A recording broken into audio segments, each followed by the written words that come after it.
So this Halloween, a real-life horror story is playing out over at the Spartanburg, South Carolina CBOC, which stands for, gotta love the federal acronyms, Community-Based Outpatient Clinic is what it stands for. Yeah, and it's worthless, and I'm dealing with all kinds of shenanigans. They have successfully, once again, MO, Veterans Health Administration, blocked my access to even the most basic of medical care.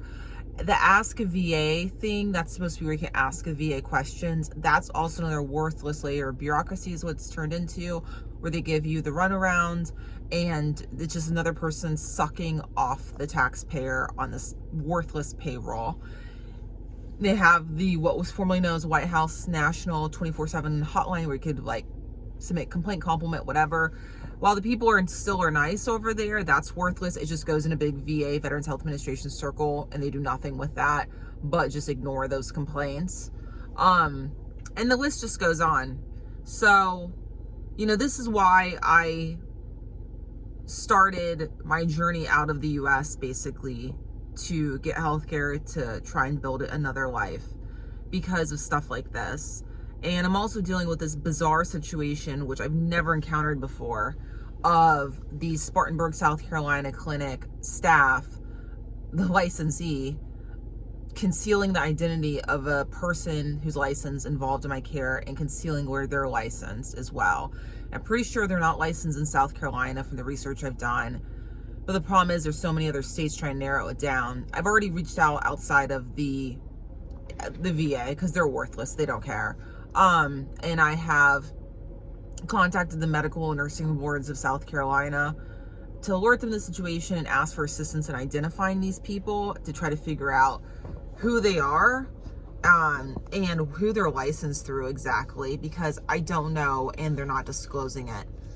And so this is unethical, illegal behavior, which is very common at Veterans Health Administration. This is what they do. There's pending legislation. Once again, this isn't really super new, but it's newish.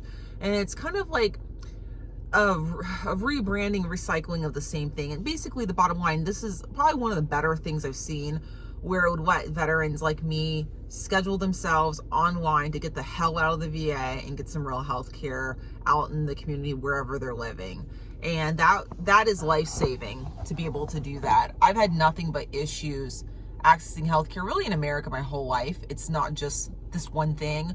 Veterans Health Administration, as well as the military complex of healthcare, takes bad behavior to another level with no standards, no accountability, nothing. It's just complete trash. And there's lots of issues throughout the whole US healthcare system. There's no doubt. This is just another bizarre, extremely expensive aspect of that. And it's just such an awful situation. It really is. And I just feel so sorry for people in the military population and this American citizens, many of them, being subjected to this kind of horribleness. So yeah, I don't know if I'll have the energy, but I was actually thinking about even just taking screenshots of some of these reviews that the Spartanburg, South Carolina clinic has, the VA clinic. I mean, there was one that was posted, it was like just hours ago this morning, from another veteran talking about unethical behavior of this provider. And I wish that veterans would know that they can file licensing board complaints against these people. And if enough complaints are filed, they will eventually lose their right to practice because of their unethical, illegal behavior. So, you know, if you're a veteran, if you're a service member and you hear my voice, just know, like, yeah, these systems are horrible and they're abusive and they're awful, but you can file licensing board complaints against these people. That is independent of the system. Even if that complaint ends up being dismissed, let's say, once that complaint is accepted, I don't know of a licensing board that doesn't hold on to it in a record indefinitely, typically. Now, the only exception I would say would be lawyers. Lawyers, it's just a complete free-for-all in the US with these bars. They hide everything.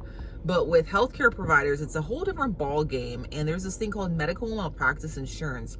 While oftentimes providers don't carry it in Department of Defense, formerly known, or Veterans Health Administration, if and when, and oftentimes they do, they want to leave that system and go back into the civilian world, they have to have medical malpractice insurance. And guess what? That insurance company is going to want to know about any complaints filed against them, any lawsuits, anything at all that is relevant to them having future issues, because past behavior is the best indicator of future behavior. And medical malpractice insurance companies are acutely aware of that, and they want to reduce their risk profile of having to pay out potentially. You know how insurance companies are in America, okay? So that is something that you can do. That is something you can pursue. You know, you don't have to just be a helpless victim sitting idly by as, you know, you're being medically neglected, abused, malpractice, unethical, illegal behavior stuff is going on. You know, if these providers choose to involve themselves in illegal shenanigans of Veterans Health Administration or anywhere else for that matter, to include Department of Defense, that's not ethical.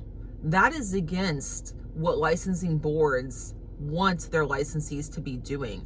They're supposed to be acting in the best interest of their patients, and if they're not, they can be held liable for that. I'd also encourage you guys to take a look, and this is a whole nother animal. There's lawyers out there that specialize in federal medical malpractice neglect legal actions against Veterans Health Administration and formerly known as Department of Defense.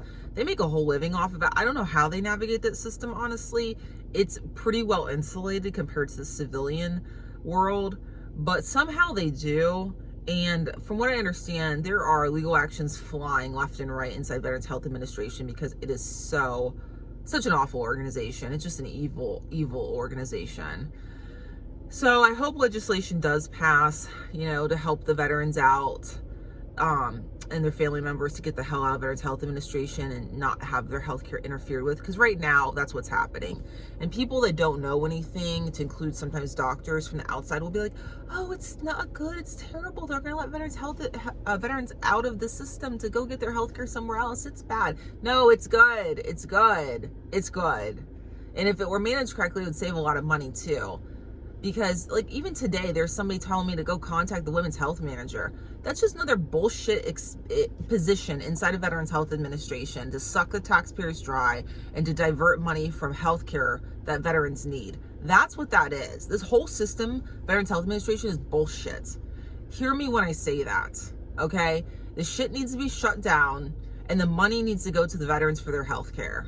We shouldn't be locked in like hostages in this dog shit excuse for a system. But that's what's currently happening. And with the gridlock in Washington, D.C. and these self-serving, worthless politicians, that's likely going to continue. And that is a sad fact. And that is why I've created this whole Travel with Vanessa Leck social media thing and like all this stuff I'm doing, because I'm going to be out of the country. I'm going to be out of the country as much as I can be to get health care, to build a life where I'm not treated like shit in my own country constantly, so that people can make money off of me, like what's happening at Spartanburg, South Carolina VA clinic right now. And it happens all across the VA to all these different veterans, while these politicians sit around and pretend like veterans aren't being killed off by this godforsaken system. And it's partially because of the union, by the way, the AFG union.